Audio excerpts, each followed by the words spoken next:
So do you ever wonder what it is that makes a good page layout and what it is that you can do as a writer or an artist to help facilitate that?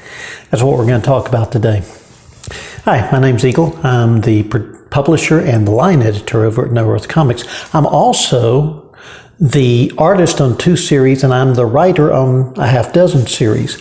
And so what I'm going to be talking to you about today is going to come from the perspective of both a writer and an artist.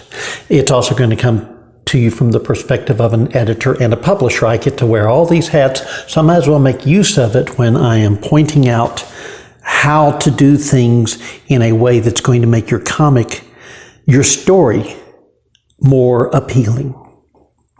So the first thing we're going to do is go over the fact that these are conventions. These are not rules. I may refer to them as rules during the video, but in the end they are conventions. They are what is conventionally done. Now then, before you start thinking, well, I don't want to do the conventional, let me tell you something. It has been said many times and in many different ways that before you can break the rules, first you have to learn them. And I'm here to tell you that if you think that you have learned the rules at this point well enough to break them, you're probably wrong. In fact, I would say there's a 99% chance that you're wrong. This is not meant to denigrate you. I don't know you. But what it is meant to do is drive home the fact that 99 out of 100 artists, and this includes the working artist at Marvel and DC and Dark Horse and IDW and all of those, do not know the rules well enough to break them without it looking like crap. So the rules should be followed. The conventions should be followed unless there is a compelling reason not to follow it in a particular case.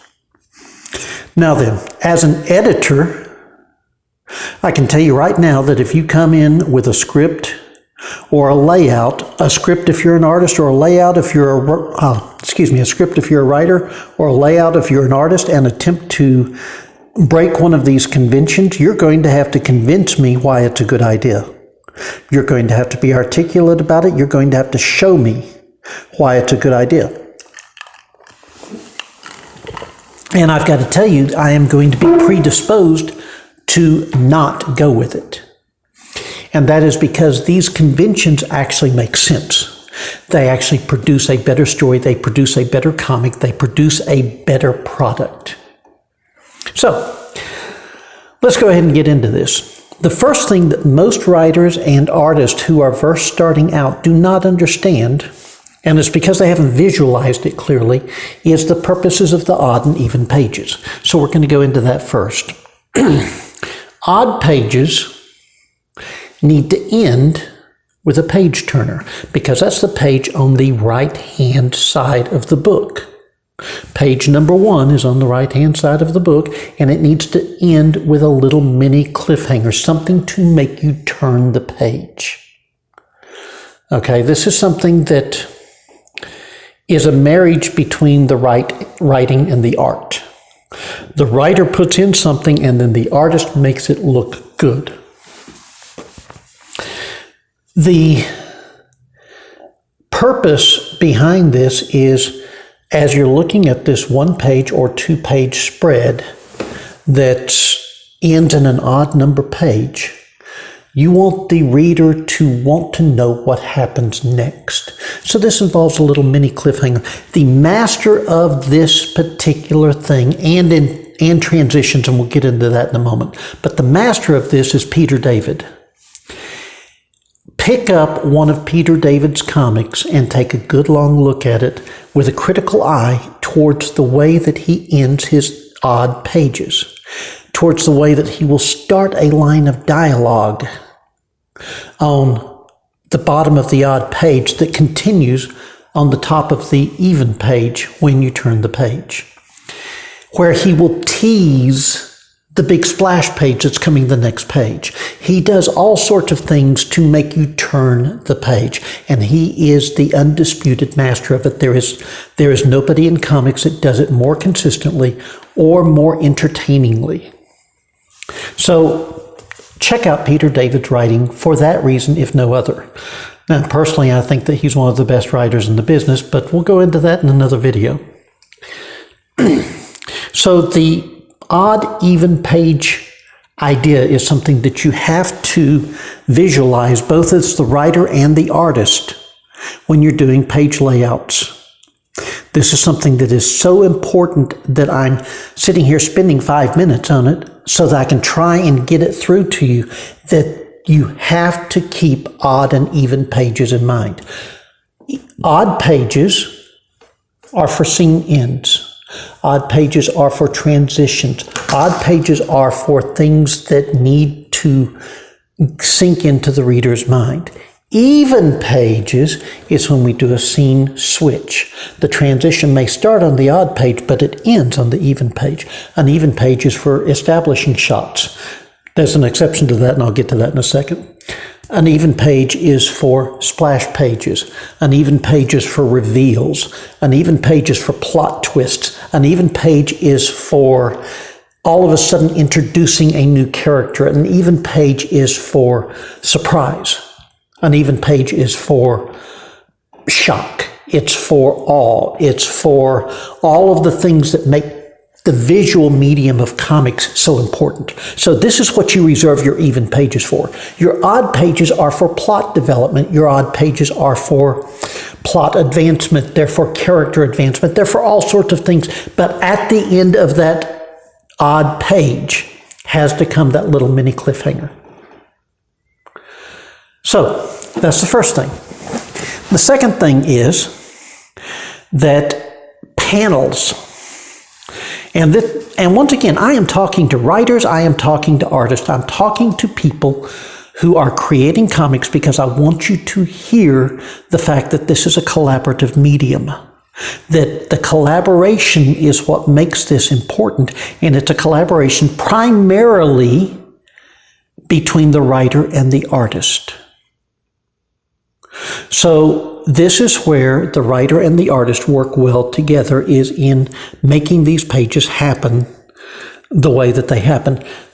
So one of the things that a writer does is he lays out panels. He lays out, this page has this many panels, and here's these panels, and here's what I want to happen in these panels. One of the things that an artist does is totally disregards this. I do it. I have taken a look at scripts and went, yeah, that's 2 panels, not 1, or that's 1 panel, not 3. And I have redone how the writer wanted the panels done. And I've done this because when I'm in artist mode, I am a visual storyteller, not a verbal storyteller. The writer and the artist are going to compromise eventually on what the panel layout looks like. But there's all sorts of videos, there's all sorts of articles on how to do the leading the eye around the page. But I want to touch on a few things that those videos and articles don't usually touch on. The first is that the text and the balloons are part of the composition. Let that sink in for a moment. As a writer, you need to make sure that you are framing the shots to where the text will flow from one side to the other. It will flow from the left to the right. Don't leave the artist wondering where the balloons go. As an artist, you need to make sure that the balloons and their placement are taken into account when you're doing the page layout before you start the drawing. You need to make sure that you're leaving the space for it that is not going to be obscured by the balloon, that the balloon is... Listen, there's this thing that I see over and over on the internet, and it annoys me every time I see it, and I grit my teeth and I move on because it's not worth starting that particular flame war. But I'm going to say it here. The balloons are not covering important art. Period. The balloons are part of the art. The balloons and the text are part of the composition. If you're not capable of making that happen, then you need to go back and read, say, Scott McCloud's Understanding Comics, so that you have a better understanding of the visual language of comics. But those balloons are part of the composition. They are part of what leads the eye to your art. The art is part of what leads the eye to the balloons, but the balloons are part of what leads the eye to the art. They are part of the composition. They are part of the layout. They are part of the flow of the page. And I can't stress that enough. So, there's a perfect example of this in Law of the Jungle, Issue 1. Speldig, the artist for Law of the Jungle, had taken one of my scripts, and in the process of doing a page with a TV blaring about Hell Night, she had transitioned from one panel to another diagonally using the word balloon from the TV to lead the eye down to the next scene. And the balloon was crossing panels. And the first time I saw that, I went, where did she learn that? I've seen it before. It's usually done by extremely competent comic professionals. I'm looking at that going, where did she learn that? Because it was brilliant. It was a perfect way to do it, and it removed the personal bit of the balloon. It made the balloon more mechanical in some way, because it made it more impersonal, and it made it more of a voice coming out of a TV rather than a voice coming from a person in the scene. And it was just a wonderful way of doing it. And this is what I mean by the balloons and the text are part of the composition.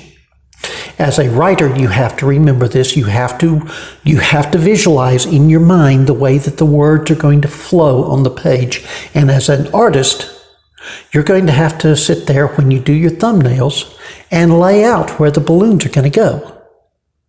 Even if you're not going to be doing the lettering, you still need to leave room for the lettering and the balloons. And this is something that beginning artists in comics have a problem doing. So I'm just laying that out. Next, we need to talk about splash pages. Splash pages are important. They are one of the things that make comics so wonderful. And in today's comics, they are frankly overused.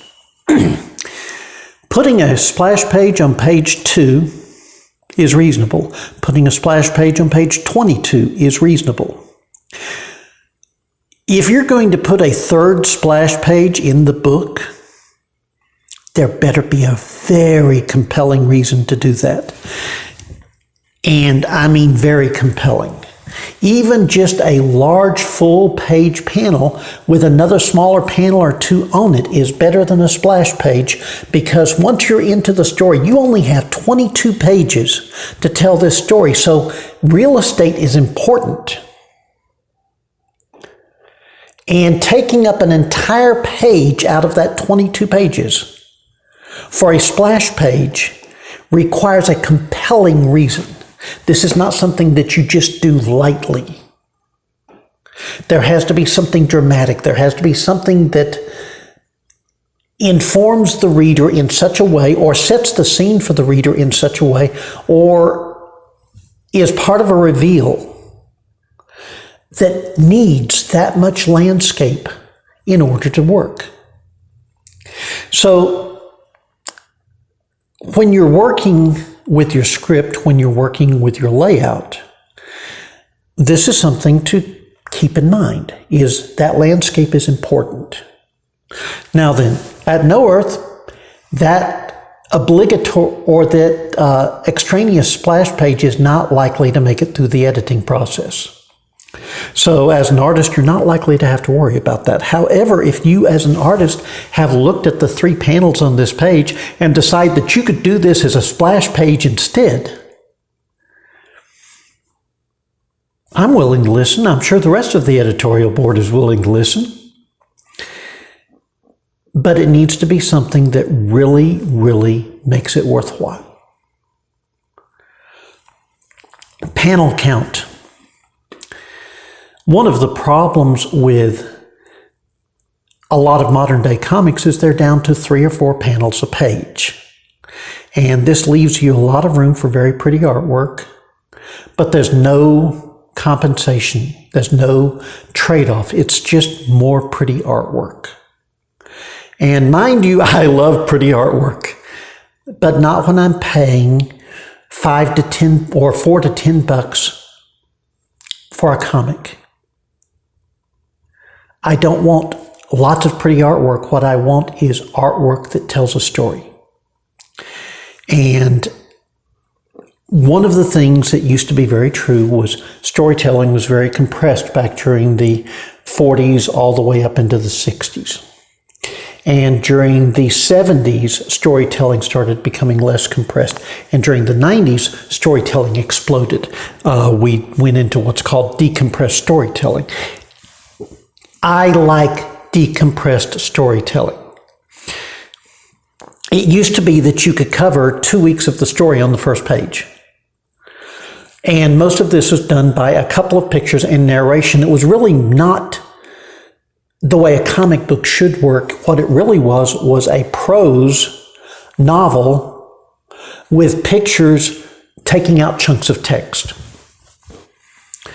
But the modern comic, or the comic that came out in the 80s and 90s, was a more decompressed storytelling. So what we wound up with was, instead of telling something that was a huge story compressed into 16 pages or 8 pages or whatever, what we wound up with was a full-length comic book that told a reasonable story. And there would be some areas that would be compressed, and there would be some areas that would be very detailed. But what has happened in the modern day is we've gone into what I call extreme decompression. And this is when you pick up a $5 book, read it in 5 minutes, and wonder where your money went. And so as a writer, you need to be putting more than 3 panels on a page. You really need to be putting more than 4 panels on a page. And I would argue that you need to be putting at least 6 panels on a page. Some of my books, I only put 3 or 4 panels on a page, but I've got a lot of text in the individual panels, or I've got sea changes in the conversation that make up for that. And we're going to discuss that in another video. But you need to be able to show me the story. You need to be able to run the story through, and the story needs to progress. And so if some of our comics wind up being wordy, that's a good thing. We've got a convention coming up, and I had just given the convention promoter one of each of our comics so that they would understand more of what we're doing, because he's setting up panels and such, and I want to make sure that I get put on the right panels. But he's at a convention with us over in another booth, and he comes back later, and I said, "Did you read any of those yet?" And he goes, "No, I tried." And I'm thinking, oh crap. He says, and I realized as soon as I flipped through them that these are not comics I'm going to be able to look at a convention. I need to be able to sit down and read these. And I went, okay, that's what I'm aiming for. The first review that we did, the first thing that the reviewer said when he was doing the review, and this is a video review, first thing he said was, "You cannot skim this comic. You have to sit down and read it." He said, and then when you're done with it, you're going to go back and read it again. And I'm going, yes, that's exactly what we're trying to do. So as a writer, you need to understand that No Earth is trying to do stories that require reading, not looking at the pretty pictures. The pretty pictures are there to enhance the story. The story is there to to enhance the writing. The writing is there to enhance the pretty pictures. The pretty pictures are not the dominant force in a No Earth comic. The writing is not the dominant force in a No Earth comic. These are true collaborations, and so therefore, as writer or artist, you need to be aware of this as you're doing the panel layouts. So, the final thing that I really want to cover here is scene changes. Scene changes should happen at the bottom of the page, and I told you that there was an exception to that, and we're going to cover that exception right now. The transition to new scenes is something that is always problematic, because too often the transition consists of something that breaks down into "meanwhile back at the ranch." And that's not good storytelling. One of the little transition tricks that I like is if it's a recurring scene, if it's a location that has been to before, an interesting transition is for the bottom panel on the odd page, you put a little tiny establishing shot with a caption or a word balloon that lets us know we're switching scenes on the next page and makes us want to turn the page to see the next scene. And part of the reason for not switching scenes is palette. And as an artist, you need to understand that your two facing pages, your even and your odd page, need to be the same color palette. The only reason you're going to switch color palette in one of these panels is because it is done for dramatic effect. But your palette needs to remain the same. Your visual style needs to remain the same. And you need to make this set of panels hang together. It gives the reader an identity of the scene that you're trying to get them to feel. You're trying to get them to feel that the scene is homogeneous. And for that reason, the palette is very important. And as a writer, if there's a particular palette that you're wanting to see, such as dark colors or cool colors or faded colors or whatever, this is the correct time to mention it. But as an artist, you are making these two pages hang together. And you can get away with an incongruous little transition panel down there. You can do all sorts of things that make the work more visually appealing. But remember that the palette and the style blends the pages together. This means you don't all of a sudden go to black gutters on the even page when you were using white gutters on the odd page, unless there's a reason. You don't suddenly go to no gutters when you've been using gutters all the way through the book, unless there's a reason. You don't change panel borders, the whole bit. But visually, the pages need to hang together. And so as a writer, you need to remember not to do scene changes in the middle of a two-page spread. And as an artist, you need to understand that this needs to hang together. Those are the basics for doing layouts for writers and artists. And I'm sure that there's things I've forgotten because I did this whole thing off the top of my head. But if you've got any comments, please leave them in the section below. And I'm going to recommend again that if you have not read it, and this doesn't matter if you're a writer or an artist, if you haven't read it, I'm going to highly recommend Understanding Comics by Scott McCloud, and I'm going to recommend that you pick up a physical copy of it rather than a Kindle copy, because there's so much more to learn by actually holding this in your hand. You can see the way things work better because he makes use of the odd and even pages throughout the book. So, that pretty much covers this topic. Now I'm going to break parts of this out into more in-depth videos later. But for now, thank you for tuning in. Thank you for spending a half hour watching this, and we're going to talk again.